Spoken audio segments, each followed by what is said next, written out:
Hello, this is Hannah from Red Handed. Would you like to watch something scary? Like really scary. So scary you'll hide behind the sofa. Then you need Shudder. Shudder offers everything from the latest releases like The Boy Behind the Door and Psycho Gorman to untouchable favourites like The Texas Chainsaw Massacre and Halloween. Polygon describes Shudder as a horror movie paradise. And they aren't wrong. Shudder is the ultimate collection of classic and original horror which pushes boundaries and showcases original storytelling with something new to watch every week. It's available right now, ad-free and on demand through all of the platforms you already use. Sign up now at shudder.com. That's shudder.com. Shudder. So good, it's scary. Hi, I'm Molly Jongfast, and welcome to The Daily Beast, the new abnormal. I'm a left-wing pundit and an editor-at-large at The Daily Beast. We're here to have fun, sharp conversations with some of the smartest people in media, politics, and science that help make what's happening in the country and the world clearer. Our world has been turned upside down. On The New Abnormal, we'll talk about the people who got us into this mess and figure out how to get ourselves out of it. And I'm producer Jesse Kennan. I'm here to make sure things don't go too far off the rails. Today we have such an awesome episode. First, we have Jeff Stein, who writes for the Washington Post about economics, and he's going to talk to us about the state of play of what's going on in those hallowed halls of Congress. But first, I'm very excited to welcome my favorite cable news host, the host of the Mehdi Hassan Show on MSNBC and Peacock, Mehdi Hassan. Welcome back to The New Abnormal, Mehdi. Thanks so much for having me, Molly. Very exciting. I want to talk to you about something we actually talked about on your show last night, but is so amazingly preposterous and absurd that I feel like there's still more to say about it. Yes, I think I know where you're going.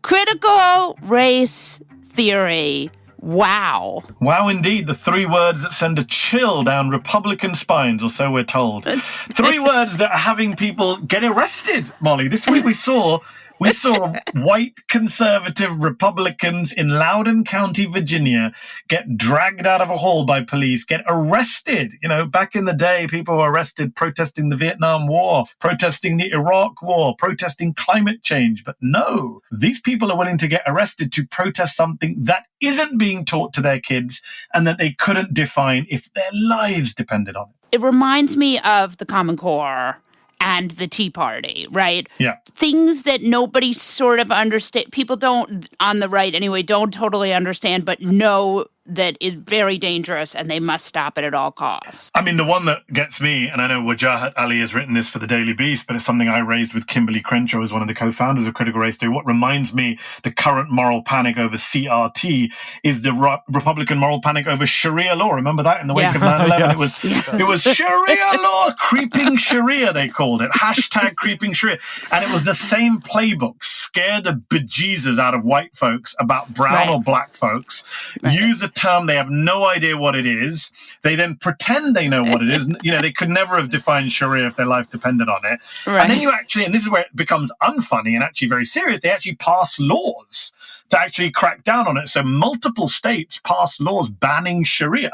These were copy and paste laws, just like the critical race theory laws are copy and paste. Same wordings used for that campuses and schools.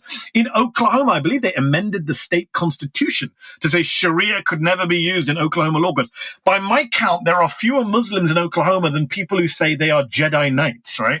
But that's what the census showed. But that's what Republicans did with Sharia. That was brown people. That was people who look like me. And now it's critical race theory. Let's be clear.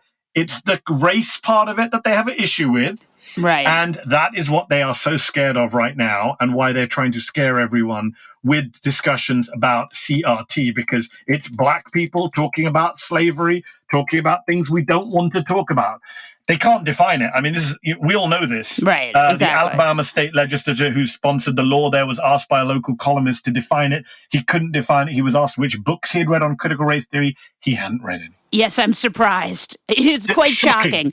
Yeah, shocking. He hasn't read any books on it. It's interesting to me, as the granddaughter of a communist who was blacklisted and jailed, it feels very familiar, right? The idea is that there are ideas that are so dangerous that if they're taught, they're going to create this group of people who know things. And of course, that's been part of the Republican playbook, as I mentioned on my show on Peacock the other night, that this has been around for decades, right? This idea that if we send our young people to these liberal colleges, they will find out things we don't want them to find out. They will be taught things about history we don't want them to know. And there's always been that scare on the right. There's always been that fear. This is all about fear. And it's interesting you say familiar. I interviewed Kimberly Crenshaw on my show, who is one of the co-founders of critical race theory, someone who actually knows what it is.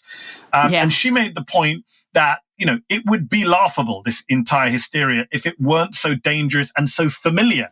She said to me, she said it's a mob mentality, and the analogy she used, trying to Willie Hortonize racial justice, going back to the 1980s and Bush Sr., supposedly the good Bush, who of course ran the racist ads about Willie Horton. And this is what they've always done. Pick an issue about black or brown people, Muslims or black people, and go after it. And that's what they're doing. And you're seeing the reporting now from Politico that the Trump team think this is going to win them the midterms. And you know what? I don't think they're necessarily wrong. They're actually good at weaponizing this stuff. Right. Well, that's the thing that's sort of amazing, is that this works for them because they're so good at messaging, and Democrats don't even, I think the thing that is the most problematic in my mind is that a lot of these Democrats, they don't want to lower themselves to responding to this, but when they don't respond, they lose. It's always that classic problem. It's the problem with Trump. Like, do you amplify the message by rebutting it, or do you actually leave space for people to spread this crap everywhere? They have their own media, silo environment, echo chamber, propaganda arm, whatever you want to call it. You look at the study done by Media Matters, 1,300 references to critical race theory in the last 2.5 months alone. Like, you cannot beat that kind of message discipline that they have on the right. There is no equivalent of it on the left among liberals in kind of mainstream media. There's nothing close to this. Look at the way they did Mr. Potato Head and Dr. Seuss. It was 2 weeks of non-stop back-to-back coverage on Fox, hour after hour, to the point where if you poll people, everyone had heard the story, and they are masters of that. Now, look, silver lining, it does backfire on them sometimes. They did the caravan in the same way in 2018. They pushed the caravan every day, every hour, and they didn't win the midterms. They lost pretty badly. And then they stopped talking about the caravan the day after the midterms. Weird that. It's weird how the caravan just disappeared from the headlines. I just want to get back to this for a second, because Vice President Harris is now going to the border, right? Which conservatives consider to be a huge win. Go to the border. Go to the border, right. Now, and I do think it is, they won with this conservative talking point, because now, the idea is that something is going to happen at the border. And we all know that conservatives use the border for photo ops. Photo ops nowadays with them in camo on gunboats. Yes. Like, they've ratcheted it up even beyond what they used to do in the past. There was a time when no respectable Republican would have done that. And now that's where we are now. That's the era we live in. Look, when it comes to immigration, the Democrats have been their own worst enemies for so many years. They've allowed the framing of it to be a security issue, to be about control, about who you let in. Like, even this whole debate when Biden came to office in the first few months, where they made a big thing out of, child detention and kids coming across unaccompanied. Even there, there were very few Democrats who were willing to come out and say, you know what, people seeking asylum is not illegal. And by the way, this whole crisis began on Donald Trump's watch. Like, and also, what's your alternative? Like, there's no one ever asks the Republicans. I never hear Republicans being asked, okay, so how are people supposed to get asylum? Oh, wait, you don't support any asylum. Fine, say that then, own it. Children, you don't want children in detention centers while we find their families. Remember the big difference between kids in detention now and then. And I'm not a fan of kids in detention under any party.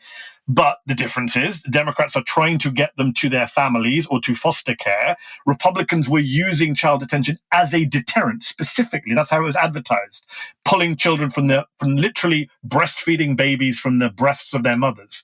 So the answer is, do you want to keep them in detention forever? Oh, no, you want to kick them out to Mexico. This is the argument I had with Dan Crenshaw on my show. Like, okay, what happens in Mexico? You just dump them there and you never talk about it again? Like, that's the Republican policy on immigration, right? Yeah. Out of sight, out of mind. As long as we don't see them on our camo wearing visits to the border, there is no problem. Yeah, the border has been amazing. And it is, I feel like the thing Democrats should be messaging is that our population is not growing in the way it needs to for our economy to boom. Good luck with that, Molly. Good luck getting anyone to message that. Democrats should be messaging could be the name of a podcast where we talk for hours and hours and hours and hours about all the missed opportunities, own goals, self-contradictions that we get from this Democratic Party. look at the S1 debacle last week. Right? Oh. Look, where was Joe Biden's messaging on that? Where was the president? Where was the leadership? We heard so much about how it was such an important bill. Right. And it just crumbled on the first day. Well, and why use the House bill at all? Why not craft your own? I mean, you're the Senate. You can do whatever you want. I mean, to be honest, that wouldn't have made a difference because Joe Manchin said, if Joe Manchin hadn't voted for it, that's a different argument. Joe Manchin comes on board and says, you know what? I have my issues with this House bill, with S1, with HR1, but I've been told that when we do the debate, my suggestions are going to be included. Republicans, of course, shot down the debate. That's the whole point of the filibuster. And I think that is where you have to say, well, hold on, what next? It's just like we just moved on quietly from S1 being defeated. This is what I don't get about Democrats. On the one hand, apparently democracy is at stake, which I do believe it is, but I hear Democrats telling me it's at stake. And then the next minute, oh, but wait a minute, we can't do anything about it. We got to go. You got Joe Biden, we're speaking now, moments after Joe Biden's coming out of the White House with his pals in the Senate announcing an infrastructure bill. And all I can think about is, yay, we're going to lose our democracy, but at least the bridges won't fall down. Well, some of the bridges. I mean, it's not that big an infrastructure no, exactly. bill. It's poultry, to quote Senator Richard Blumenthal. That's right. I mean, and he's hardly some far leftist, Yes. Richard Blumenthal. Yes. Bill, I just want to get back to the panic in the schools for a minute, critical race theory. So DeSantis's bill, which we talked about yesterday, is amazingly vague, but it does threaten funding. It does. And this is there's so many ironies here. There's the irony of a party that claims to hate state power, using state power in this way, Right. that claims to hate using the power of the purse for these things, using it in this way. There's a party that claims to be the party of free speech, trying to restrict free speech on campus in our schools. There's the party that claims to be all about the right to offend and against political correctness and against snowflakes, saying, oh no, I can't hear anything about the history of slavery in this country. That will make us all turn on each other.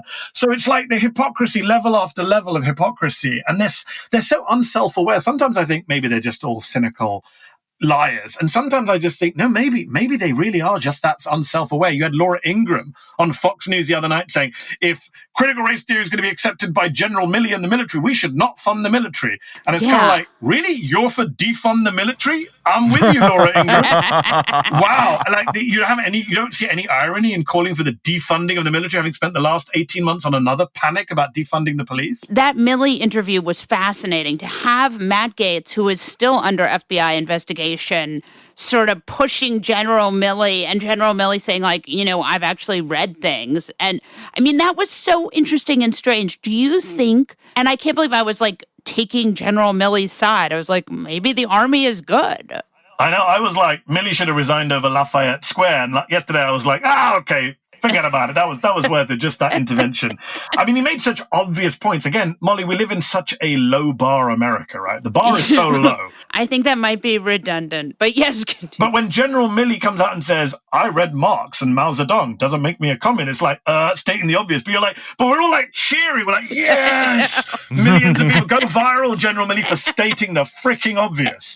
Like, that's how desperate we are for some common sense from normal people in our politics. Yeah. And as for Matt Gaetz, again, sorry, this is all on the Democrats. Why is he sitting on any of these committees? Yeah, why is he sitting on any of these committees? Democrats could kick him out. Ilhan Omar is threatened with expulsion from committees. For every tweet she sends, she gets threatened with expulsion from a committee. This guy is accused of one of the most serious crimes known to man. He denies it, to be clear, and yet he's sitting on a committee. He's sitting on the Judiciary Committee getting to ask questions to the FBI director, which is investigating him. If you saw this in Venezuela, you would say, wow, what a failed state that is, that members of the governing or opposition party can quiz the head of the security forces. I mean, just bizarre. Investigating them. No, that is amazing. And it is, I don't quite understand why Democrats haven't taken more. I mean, they did Marjorie Taylor Greene, but all of the other people like Mo Brooks. Yeah, Gosar? Paul Gosar's the one that should have been. I mean, Paul Gosar attended a white nationalist conference attended by Holocaust deniers. He then went online and tweeted out white nationalist memes, right? And then he referred to a dead insurrectionist as having been executed by the police. I mean, at what point do you say his own family have disowned him, right? I know, the siblings Gosar. I interviewed them on my show. His siblings have disowned him, but the Democratic Party won't strip him of any committee assignment. No, and Mo Brooks is, spoke at the Stop the Steal and is going to be a senator. Mo Brooks is going to be a senator.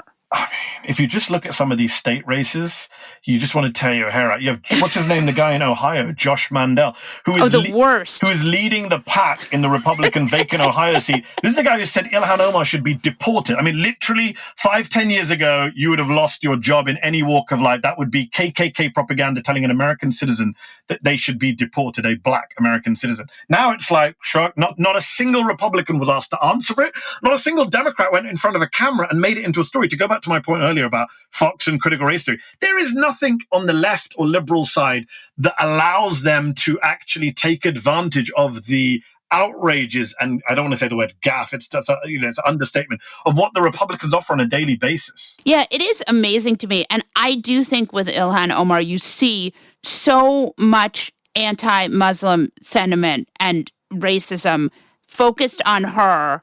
And you definitely feel like there are still venues where it's not being called out at all. It's not being called out by our own colleagues. I mean, this is where, I've said this before and I'll say it again. If, God forbid, one of the many nutcases who have threatened Ilhan Omar's life, one of them was prosecuted after being found with hundreds of bullets and weapons in his house, the number of people that she threatened with death by, if, God forbid, one of them were to succeed in killing her, I would say that the blood is not just on Republican Party's hands who incited this stuff, but the Democratic Party who never really have had her back and have always been immediately bullied into, pressured into, spun into, like, you must condemn Ilhan Omar. It's both sides. If we're going to condemn Steve King, you must condemn Ilhan Omar. And it's kind of like even when she's misquoted, like recently, where she was literally talking about an international criminal court investigation into Afghanistan, America, the Taliban, Hamas, Israel, and she simply pointed out all of those should be. It was immediately spun by the right-wing media, and then you had all the Democrats come out and say, yes, she should apologize. You know what the group of Jewish Democrats who came out to condemn her for anti-Semitism, you know what they said in their statement? They said that she was potentially giving cover to terrorist groups. That is the definition of Islamophobia, to tell a Muslim that they are supporting terrorism when they're not. I mean, that is the equivalent of me telling a Jewish person that, you like money. It's a classic Islamophobia. I know we're sadly in this country, we're very familiar, rightly so, with anti-Semitic tropes. We're not as familiar with Islamophobic tropes. When you keep telling a Muslim member of Congress who has never said anything in defense of Hamas that you are pro-Hamas or pro-terrorist, that is Islamophobia. And I would just love one time for Pelosi, Schumer, Biden to come out and say, you know what? We're fed up of all the racist attacks on the non-white members of our party. Just one time. Do it. Yeah, it is just completely shocking. But another thing that I'm curious to know, which I've actually been thinking a lot about because I wrote about Vice President Harris and the kind of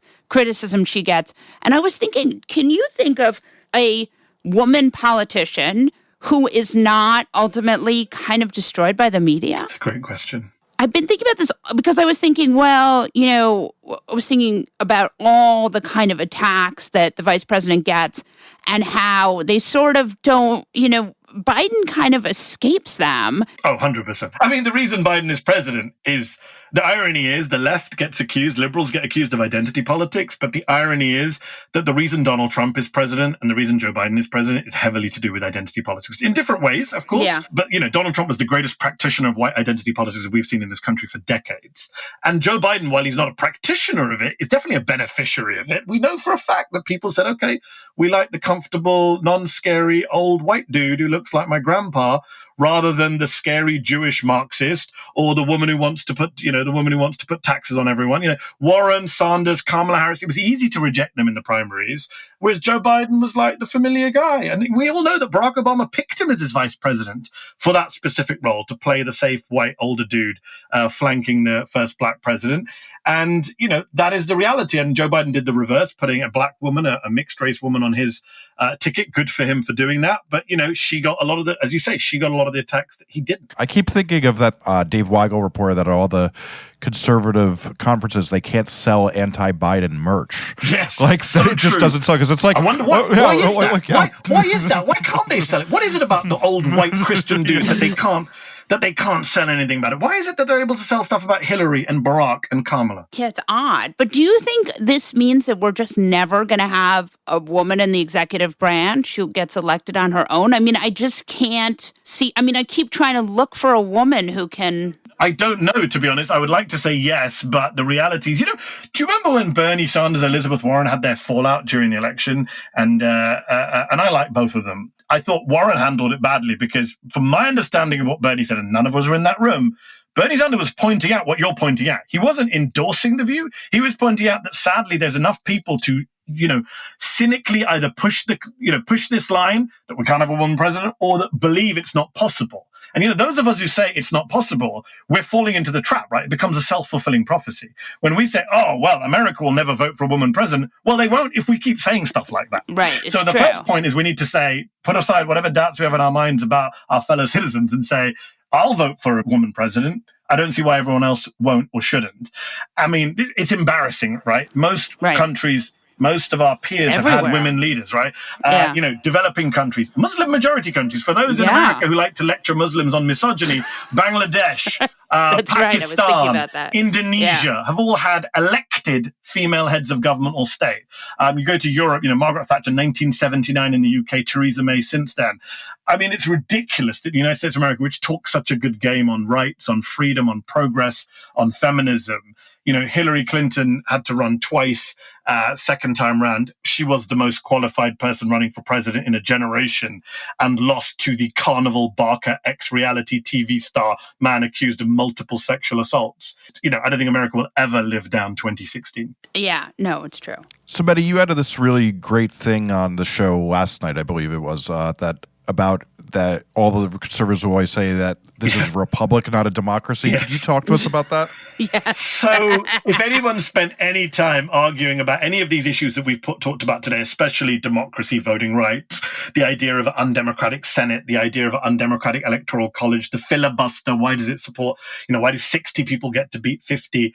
The response you will invariably get from someone on the internet or from a member of the Senate like a Mike Lee or a libertarian pal of his like Rand Paul is, we're a republic, not a democracy. In fact, Senator Mike Lee declared this on Twitter. He said, we are not a democracy. And there's this weird thing. They say it not just as a kind of fact, but they say it as if it's a mic drop moment. It's like, ha, ha, ha, we have defeated you in this debate over political theory. Look at you, foolish you. Don't you know the founders were against democracy? And you can find lots of memes online from Hamilton and co saying democracy is bad. And it's true. Right. The Turning founders, Point USA. Yeah, and the founders did say democracy is bad. But they weren't talking about the democracy that we're talking about. They were very clearly, explicitly talking about the kind of ancient, direct Athenian democracy where people turn up in yogas at arenas to kind of decide governance together. Like the only place I can think of in the Western world that does that in any variation is Switzerland. Right. But everyone else is representative government. And what the founders wanted was representative democracy. That shouldn't sound so shocking. We all know the stories. We all know the checks and balances. And I just went through some of the quotes on my show last night from James Madison, from Alexander Hamilton, talking about what is the sovereignty of a country. The way a government should be set up is through representative government based on the people's views. In fact, Madison talked about a republic being about majority rule. This idea today that a minority is what they wanted. They wanted to protect a minority, but not empower one. They didn't come up with the filibuster. It's an important point. So many politicians, including members of the Senate, including Democrats, sorry to say, and the two Democrats I'm thinking of, always imply that the filibuster is some ancient founding principle of this country. No, the founders wanted a majority-ruled Senate.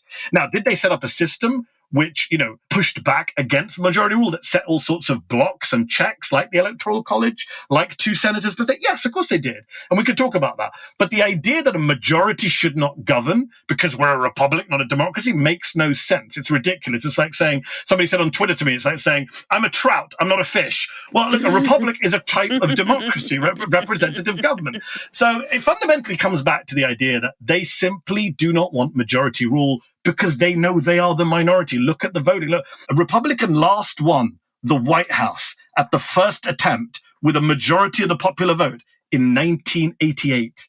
Right? You have to go back to 1988. That is a long time ago. It's been 33 years since the Republican Party won the White House first time round with a popular vote win. That tells you everything you need to know about the fact that they are a minority party. They are the party of a dwindling, overly rural, conservative white minority. It explains everything about our politics right now in terms of their backlash over race and the browning of America, and in terms of their defense of a fundamentally undemocratic system. The Senate, 50-50 Senate, a lot of people don't realize this. We have a 50-50 Senate, but the 50 Republicans in the Senate, they represent 43 million fewer Americans than the 50 Democrats in the Senate. That's that's not what the founders wanted. That is not how America was built. And we have to reform our system to reflect that. The idea, and, I quoted Lincoln at the end of my clip last night, the greatest Republican president of all time, who says, you cannot have a permanent state of minority rule. That is unacceptable. And that is what we have right now across the country, from state to federal level. It is minority rule all the way down in terms of the Republican Party's control of our governance. And there's no way to fix it because Democrats are never going to do anything. So that's a two-part statement by you. There is a way to fix it, but as you say, that requires the Democrats to get off their backsides and take it seriously. The problem is, as I said at the start of our conversation, these guys talk a good game on democracy. I mean, Joe Biden, you can find some great rousing lines about defending democracy and Jim Crow on steroids, but has he come out strongly for DC statehood? I haven't heard it. I know he does support it, but he hasn't come out vocally for it. Does he support getting rid of the filibuster? No. Does he support getting rid of the Electoral College? Of course not. How about Supreme Court reform? He gave it to a commission, and kicked the can down the road. Can you imagine if the Republicans were in this position right now? The Republicans had just won the House, the Senate, the White House, and they looked around and saw that they were in trouble. What, you think they wouldn't pass DC statehood, get rid of the filibuster, add justices to the Supreme Court in a flash? There'd be 76 justices on the Supreme Court in a minute. And DC, Puerto Rico, if they were Republican majority state, they would have been states back on January 22nd.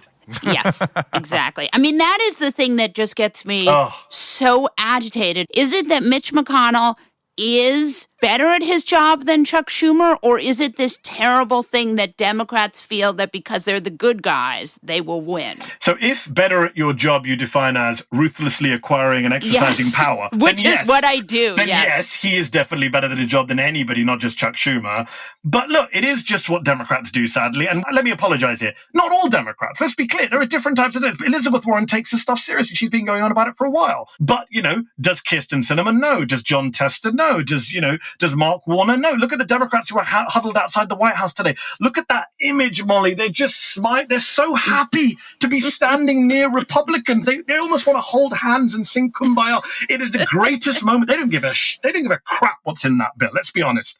They care about the process. For a lot of Democrats, it is the process, not the outcome. Whether it's $559 billion of new money or $420 billion or $717 billion, as long as they can stand next to their friends Lisa and Susan and Mitt and say, hey, the Senate works, as Mitt Romney ridiculously claimed, then unfortunately, that group of Democrats, they'll be singing bipartisanship as the Republicans overturn the next 17 elections. Yeah. Oh, I'm so depressed. Sorry for depressing you, but we need to get depressed and then get angry and do stuff about it. Hell yeah. Yeah. Thank you for joining us. Please come back soon. Thanks so much for having me. It was fun. Every week, The New Abnormal has a bonus episode, and this week we're so excited to have historian Kevin Kruse talk to us about critical race theory and what's really going on from a historical lens. To hear this along with all of our past bonus episodes, head to newabnormal.thedailybeast.com. That's newabnormal.thedailybeast.com. It's time to turn yesterday's water bottles into today's laptops. It's time to transform CO2 into a raw material for sneakers. The time for circular economy is now. We're Covestro, and we're working round the clock to turn the future of materials fully circular. Because when it comes to helping our planet, there's no time to waste. Explore our steps to circularity at covestro.com/circular-economy. Answer me this. How long have you had that mattress? Because it's looking even lumpier than my lockdown love handles. And while those might be more cuddly, a lumpy mattress is doing nothing for your comfort levels or your sleep. So whatever body you're rocking, put it on a Nectar mattress. And right now you can save over $500 on any queen or king bundle. That includes a Nectar mattress, foundation, mattress protector, cooling pillows, and sheet set, as well as our 365-night home trial and a forever warranty. Go to nectarsleep.com/save500 and get hugged. The New Abnormal is sponsored by BetterHelp Online Therapy, which is so perfect, right? May is Mental Health Awareness Month, and throughout June, The New Abnormal is proud to join the cause of destigmatizing therapy. If you're struggling with relationships or having difficulty sleeping or difficulty meeting your goals, if you're feeling anxious or stressed, BetterHelp counselors can listen and help. BetterHelp will assess your needs and match you with your own licensed professional. You can start communicating with a therapist in under 48 hours. It's not a crisis line. It's not a self-help line. It is professional counseling done securely online. Therapists have a broad range of expertise that may not be locally available in your area. You can schedule weekly video, phone, or even live chat sessions. BetterHelp is committed to facilitating great therapeutic matches, so they make it easy and free to change counselors if needed. It's more affordable than traditional offline counseling, and financial aid is available. Our listeners get 10% off their first month of online therapy at betterhelp.com/thenewabnormal. That's betterhelp.com/thenewabnormal. Jeff Stein is the White House economics reporter for The Washington Post. Welcome to the New Abnormal, Jeff Stein. It's good to be here. Thanks for having me. We're excited to have you. I'm like a big fan of yours. I read you all the time. And what I feel like you hit the sweet spot of being very focused on the economy in a really thoughtful way. So I'm curious to know, there's like a lot of economic stuff going on behind the scenes, right? And so I was hoping you could talk to us a little bit about this theoretically bipartisan infrastructure bill that looks like it might actually pass. Yeah, it's the thing of the hour right now. The thing in Washington is, there's always this back and forth with these kinds of negotiations. Can't say that I've covered that many, but a lot of people, when they first start following this, they see these two sides incredibly far apart, and them keep on saying things, we disagree about this, we disagree about that. And it creates this impression, I think, for, people who are just tuning in that it's not serious, that there's no real potential deal. And I think, really to my credit, which is the most important thing we should focus on in this podcast. Yes, exactly. Yeah, I've been trying to tell people that this is a real thing, and that the assurances that a lot of the people on the left, Hill staffers on the left, thought they were getting from the White House about this deal appear to not have been the case, and that I think a lot of people underestimated how serious the White House was getting a bipartisan infrastructure deal. I think it's worth remembering that for a lot of political strategists, Trump's failure in his early presidency to cement a bipartisan infrastructure deal that Democrats were eager to give him was viewed as a tremendous act of political malpractice, and that there's tremendous political incentive to do this. And so to me, it's not been surprising that the White House has really been willing to jettison huge and key parts of its domestic policy agenda to get this deal. Of course, the White House and senior Democrats would say that a lot of the important stuff that they are leaving out of this deal will come in the second package that they'll try to pass with only Democratic votes. Right now, the White House and senior Democrats are trying to do this sort of difficult act where they're trying to say and give assurances that this second partisan reconciliation bill will include critical policy measures that are going to fall out of the bipartisan deal.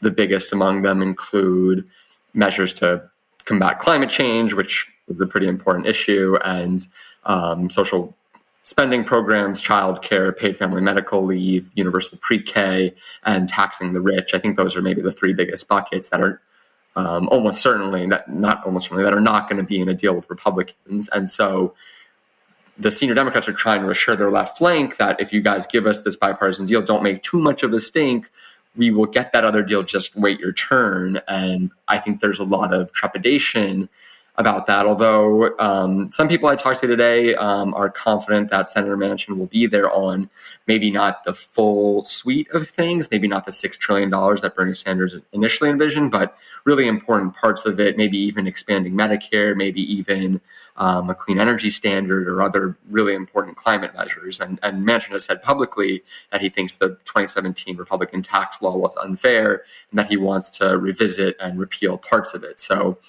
maybe I'm being too cynical when I say, the White House assuring people that there is a second deal with a lot of their priorities in the offing is maybe a dangerous gamble for Democrats to take.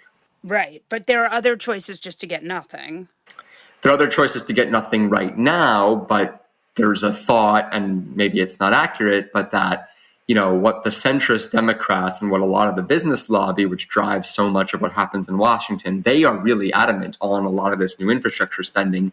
There's a lot of political muscle behind it. And if you allow sort of the momentum behind the infrastructure package to be sucked out through these bipartisan negotiations, you make it maybe harder to build that momentum when you're trying to do the partisan package. That's, I guess, the cynical counterargument. It's so interesting because it really hits to a Twitter is not real life, which is every pundit. I mean, there's a whole school of punditry, which is Twitter is not real life. I happen to think Twitter is real life, but I am much more to the left of a lot of this. And I think, some of the centrism is just switching, seats on the Titanic. But there certainly is this broad appeal in the rest of the country for bipartisanship still, which is so bizarre to me considering what Republicans have done for the last 5 years.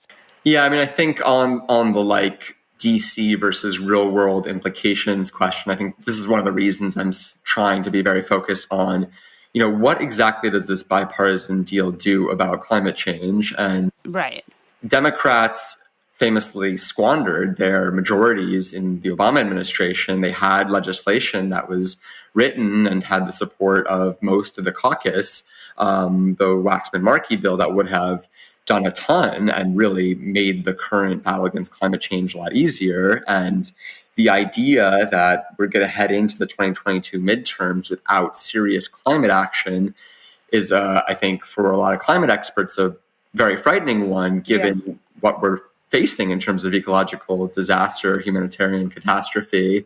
And, even with everything that the White House proposed passing tomorrow, a lot of the climate experts say that's still not enough to avoid these horrible consequences that we're already seeing playing out in California. California, they have no water, and they are having, it's the beginning of fire season, which is something that just started in the last 5 years that we are now completely normalized. So no, I mean, I feel like the fundamental problem is just continually we're headed towards this climate disaster, and then we have, a bipartisan world which doesn't even see it. Yeah, I mean, I think the White House response would be that they're pushing as hard as they can. They're going to get, I mean, the really optimistic view on this, which I'm a little skeptical of, frankly, is that this is some of the spin I've been hearing today and yesterday, which is that if the White House gets $1 trillion infrastructure plan that includes a lot of what they wanted to pass anyway in a partisan reconciliation package, that allows them to dramatically lower the amount of spending that they need to propose for the next plan. So insofar as moderates are concerned about the sticker shock of another big package, they can say, oh, look, we don't have to do all that spending because we got the bipartisan cover for it. I'm a little skeptical because you're already hearing people saying, look, we just passed a $2 trillion economic stimulus relief package. That seems to be fueling concerns, not sort of sublimating them. So, I think it's going to be quite a fight. And what we're really, I think this bipartisan deal is going to pass. They still have details to work out. There's still very important questions, but the momentum is there. Both sides want to do this. And I think quite tellingly, this, I think, was published. Politico had a good story sort of laying this out, which adhered with my reporting, which is basically that Mitch McConnell and senior Republicans are interested in an infrastructure package. It's not clear how they'll vote, but they've allowed their caucus to engage and push this forward, not just because it might help run out the clock, on the amount of time the White House has to pass bills, but also because they think that the centrists, in their mind, will be less interested in doing this partisan bill once they get the bipartisan infrastructure deal. Senator Manchin came out yesterday and was talking about how he's on board with all these different things in the reconciliation package, but he is trying to signal to Republicans that they have to be serious about the bipartisan deal, or he's comfortable going that route. Maybe that's just kind of a bit of posturing on his part, although, I'm like everyone else trying to figure out exactly what he thinks and what's in his head. Yeah. I wrote about cinema earlier in the week, and it feels like Manchin, at least, there will be no other Democratic senator from West Virginia besides Joe Manchin for the next 20 years, right? you don't primary that, like you just, primarying that guy is giving the seat to a Republican. So he is pretty like stable in his place in the Democratic Party, though I wonder about Sinema, especially when you have Mark Kelly up for re-election in a year. I think there's like a tremendous amount of frustration from the White House, which I'm actually somewhat sympathetic towards, about, they think that, they see all these pieces sort of on like the liberal Twitter sphere that you were alluding to about, why don't they just bully Manchin? Why don't they just sort of like, I don't know, like run more ads in West Virginia attacking him. And you can't do that. And, they had Kamala Harris. I mean, I don't know who was responsible for it, but Kamala Harris went down there and Manchin freaked out. And it certainly did not seem to be an effective, smart strategy. And I think it's very easy for people who are not in the White House's position to say, why don't you just try to strip funding for West Virginia? I mean, there's a real possibility that Manchin could go independent or switch parties or, just say I'm not cooperating with anything. I think, Manchin voted against the Republican tax law. He voted for the stimulus plan. Obviously, he shrunk it a little bit, but it was quite a big bill, and he gave it his blessing. And I think when I talk to people sort of on the left, like the Justice Democrats types, where they focused and had quite an impact is by, and I think this is in line with your point, people who are in very blue states who vote like Manchin is like the big question mark, like the Delaware senators are from like extremely safe seats, but vote very, very centrist and almost like Republicans in a lot of ways. That seems like the lower hanging fruit for the left. Yeah. There's a lot of good energy there, especially when it comes to some of these people who, it's not the Supreme Court. You shouldn't be able to be there forever. One of the Justice Dems has a tweet I sent printed out at his desk because I had no recollection of sending this tweet, which is always a great sign. There were all these groups after 2016 that were kind of like popping up and being like, we're going to like transform politics. Like, exciting thing. Like people got excited by Bernie. And I tweeted something like, to be honest, like I didn't think Justice Democrats were going to survive more than like a few weeks. And I guess they have that tweet like from like Washington Post shill Jeff Stein on the desk somewhere as motivation. He never thought we'd make it. It's funny because I think of you as, not obviously you're not partisan, but I do think of you as more open to sort of a modern monetary theory kind of thing than some others who write in economics. Yeah, you should tell the MMT folks that in my inbox.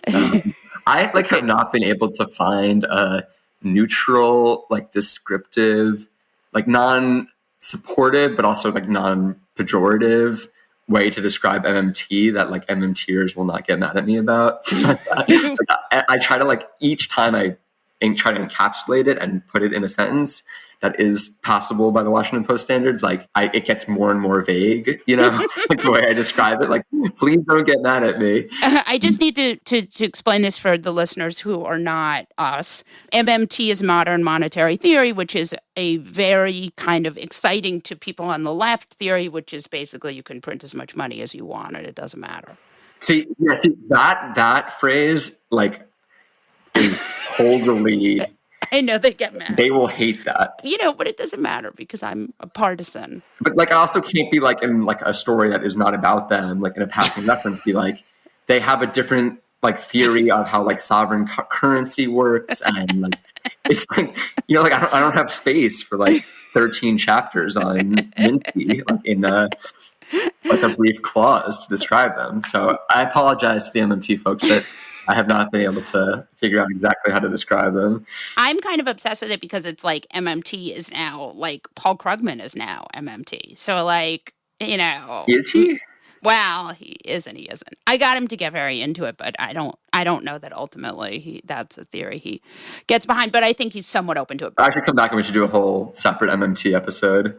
Just on MMT and Paul Krugman. Just to make people as angry as possible. But I do think it is, we do find ourselves in this interesting time. And the thing I wanted to just get back to Twitter is not real life for a minute. There definitely is a large branch of punditry that is always trying to like get the, trying to pull that from the news. So, for example, we have this insane mayor's race in New York where we have just elected a cop who lives in New Jersey or not quite yet, but it's coming. And he maybe doesn't live in New Jersey, but he may live in New Jersey. There's a lot of information gleaned from this that this was Twitter is not real life. But I actually think this was actually a sort of a case against some of the stuff that's in that Senate Bill 1 that didn't pass. Can you elaborate on? Yeah, I want you to tell me if I'm insane here. This is Well, yeah, I need to know more about. In SB 1, which didn't pass, which was really this House bill. You mean the voting rights one? The voting rights, yeah. Yeah. There was a lot of stuff in there that we actually have in New York City. Federalized elections, a lot of 5-to-1 matching. And some of this stuff is really, I think, why we ended up with this totally wacky mayor, which is right, because when you have this 5-to-1 matching, nobody ever drops out. So we had a full slate of candidates. We had 2 really impressive women. Neither dropped out. We had 3 or 4 other progressives, and it all split the vote. Yeah, I'm not an expert in the New York City political scene, but I do think whether, obviously extrapolating meanings from elections is so, I don't know, it just seems so meaningless. The elections are so complicated, the personalities can drive so much. Trump had such idiosyncratic beliefs, and saying that one part of those beliefs was, it can lead to such misleading punditry, I don't know, Biden changed his, the child tax credit proposal from where Clinton was. Biden won, Hillary didn't. Is that because he changed the refundability of the CTC in his campaign document on page 43? I think it's very hard to figure out how to infer longer term meanings from politics, which is maybe a dodge. I will say, though, I do think it's not a great sign that the left, which is, this is their backyard. This is, if the left can't control New York City politics, where is it? I'm in Buffalo, I guess, but where, where is the New York City core? It's if the Tea Party had lost in 2011 in the deep red Texas, it's not an exact comparison, but it's, yeah, there's certainly something there. It's an organizational question. Did they not find the right candidate? Did they not? But I think, I think it's pretty clear that Adams did very well in the outer boroughs, and Garcia did well in Manhattan, I guess. But when you look at the outer boroughs, those are obviously the less affluent ones, and a guy who a lot of people on Twitter would tell you is at odds with the black and brown parts of the city, actually did quite well there. And what that means for the left, it doesn't mean that all the things we've seen in American politics, building towards progressive movements is necessarily invalid, but I do think it's not an encouraging sign at a minimum. In my mind, do you think this bipartisan infrastructure bill is Biden's push towards the midterms? I think they're very excited to talk about it. There's a lot that will get done, there are tremendous problems in this country. There was that terrible story the other day about the bridge collapse, and the impact on productivity is huge, and we'll have to see what the details are, but there will be some money for climate change, I think in particular to improve the nation's electrical grid. I believe there will be some money for EV charging stations. That could be a really big deal to make those more accessible and to help with a transition away from dirty cars. And I think it's not crazy for the Biden administration to think that there will be tangible material benefits that will be delivered from this. I think it's also worth wondering. I reported this morning that they're planning on reappropriating some of the unemployment benefits that are not being spent from the relief package to pay for the infrastructure plan. Are there a lot of people on unemployment who are seeing their benefits stripped away, who will, even if it's technically the fault of the Republican governor, will those people be mad at Biden or Democrats and sit out the next election, even if they see the roads getting fixed? I think that's a totally fair question. Right. Impossible to know, though. But again, if Democrats messaged better, who knows, right? Democrats need to say, these are the Republican governors taking away your unemployment benefits because they think it'll make you work. I mean, it's like one of the sort of cruelest things I've ever read. But I have one last question for you. As someone who thinks a lot about what happened during Obama, it strikes me, and I'm curious to know if you think I'm crazy, that Biden is good at working Congress and the Senate, or at least if this passes, he will go down as that in a way that Obama wasn't. I think that's really true. And I think that's something the White House is clearly proud of. And, I think they really feel proud of the infrastructure deal and they feel proud of the stimulus. And I think the skeptic would say, Washington is so inherently corrupt and so broken that being able to work within it is maybe a good thing, but maybe also a sign of sort of a dangerous willing to compromise and raises questions about efficacy. And, if the pragmatic side of Biden has gotten him in trouble in the past, his centrism has led to a lot of votes that I think a lot of people have said have had tremendously negative consequences, from the Iraq War to, the list goes on, and the bankruptcy bill. And working within Washington is not always a good thing. I think they would say that it certainly is on this for their priorities now, but we'll have to see what's in the package and be diligent about tracking its real world impact and not just saying a bipartisan deal is good on its own terms. Right. Yeah, that's so true. Well, thank you so much. I hope you'll come back soon. Yeah, I'm excited for our MMT. Yeah, we'll do an entire hour, a special hour on modern monetary theory. That's what the people want. What's crazier than QAnon? More outlandish than Pizzagate? And scarier than a Mexican getaway with Ted Cruz? The answer is what the American right wing has planned next. Be one of the first to listen to Fever Dreams, the new podcast from the Daily Beast tracking the conspiracy slingers, orange acolytes, and straight-up grifters pushing to retake power. Every Wednesday, hosts Swin Subasang and Will Sommer check in on the movement of the radical right. Head to thedailybeast.com/podcasts or your favorite podcast player to catch the first episode and get subscribed. That's Fever Dreams, which you can subscribe to wherever you get your podcasts. Jesse Cannon. Molly Jong Fast, what's going on? It's time to talk about people who suck. That's the time. I see it on my watch. That's the time. You know. You have an Apple Watch. Could you program that so that when No. we do this segment for... Okay. Are you kidding me? I can barely write my own name. I'm just trying to stay out of jail, man. But today is a big day because today is the day that I get to have Ron DeSantis as my fuck that guy. And I've had him before. I do see his constant stream of fuckery. But today I get to have him because of his amazing legislation, which is almost completely crafted for him to get on Fox News.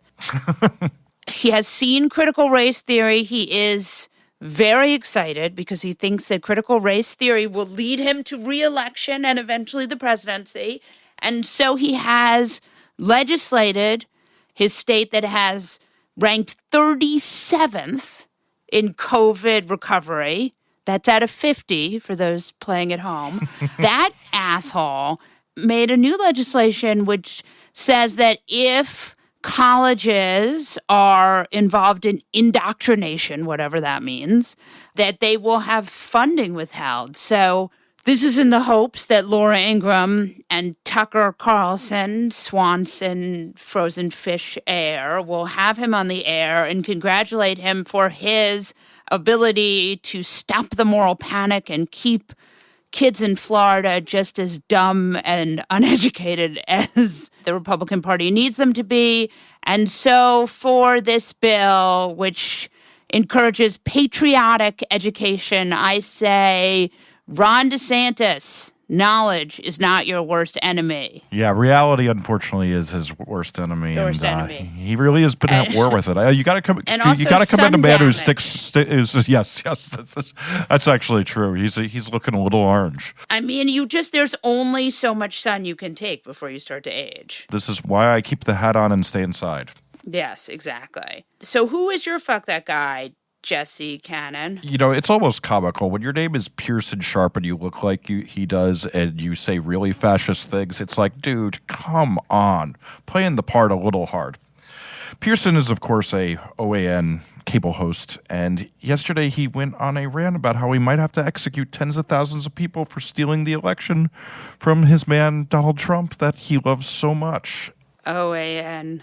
Those who can't. I will tell you, like, while we joke about this, like, it really, I don't know if it's like what I've been reading lately, but I just keep connecting the dots that these people scaring the shit out of everyday people is what's driving the Republican Party to go so crazy. And hearing this fascist looking freak get so riled up and try to rile people up and just say totally demented things that you know are going to go on to make people do totally demented things, it really is just so depressing. Yeah. No, they're hoping for violence. They are hoping for violence. And it seems like an inevitability, and it's really quite scary. On that note, we'll wrap this episode of The New Abnormal from the Daily Beast. In future episodes, we'll be talking to smart folks from the Daily Beast and beyond, from media, culture, politics, and science, who will help us understand what's happening to our country and the world. We hope you'll subscribe to us on your favorite podcast app and share the show on social media. Thanks so much for listening, and we'll see you again on the next episode.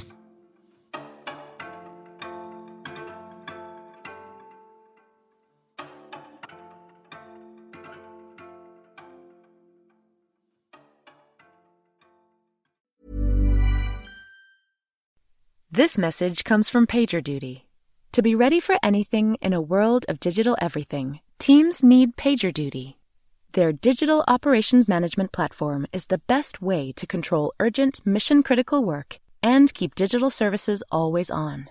PagerDuty can be set up in minutes and combines the power of machine automation with human action, giving teams more time to create better digital experiences for your customers. Learn more at PagerDuty.com.